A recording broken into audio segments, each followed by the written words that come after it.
Well, a lot of people are doing it, and maybe you are one of them. We're talking about home buying. I want to bring in Brittany Forbush with Mountain America Credit Union because, Brittany, there are so many questions people have when it comes to buying a home, whether they're trying to buy one within the next year or years out. So how are you, my dear? I'm doing well. How are you doing? Good, good. We always like having you on the show because you help solve a lot of questions. So let's start first with those home buyers that are maybe looking to try and get into a house quickly. What do they need to know?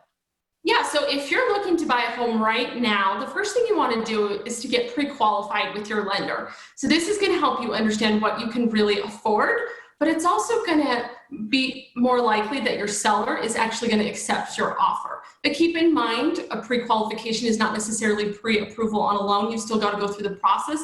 But again, it's going to help you develop your budget, which is the most important part, right? Yes. It's always a hard part though too.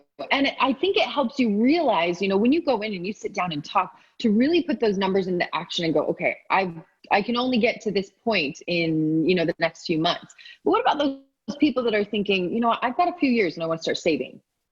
Yeah, so if you're still a few years out, the first thing you want to do is check your credit score and make sure you have time to build that. You can go to freecreditreport.com, make sure that everything on your credit report is accurate, but you want to make sure that you've got time to build that if needed, because the most important thing when getting a loan is, are you going to be able to pay this back?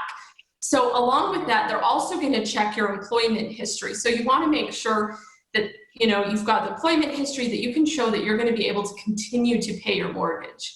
And I also think it's something too that when you go in there, you can really look at, okay, if I want to afford a house that's $300,000 or $400,000 or $500,000, I want to be able to put this much down on a down payment.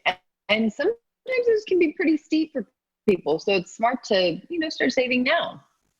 Yes, and obviously the amount you put on a down payment is going to depend on your type of loan, but typically it ranges from 3.5% to 20%. So it's good to plan ahead and understand what you can afford. But also when you're looking at your budget, you want to make sure you work for what works well in your life. So outside of your mortgage, you're still going to have utilities to pay, maybe HOA. You want to also be able to save. So we'd suggest that you kind of go below that maximum amount that they approve you for and make sure you put it into your life, make sure it works for your budget. Absolutely. So many things to consider and think about, and it can be super overwhelming. That's why you guys are here, whether they actually want to come in and talk with you guys a little bit more, or you guys have some great that they can listen to. Yeah, so check out our YouTube channel. We've got some podcasts as well as mecu.com. We've got some blog articles for you to look at on the must-read section. Perfect. You guys always have some great stuff. Brittany, good to see you as always, and thanks for the info. Thank you. Great to see you as well.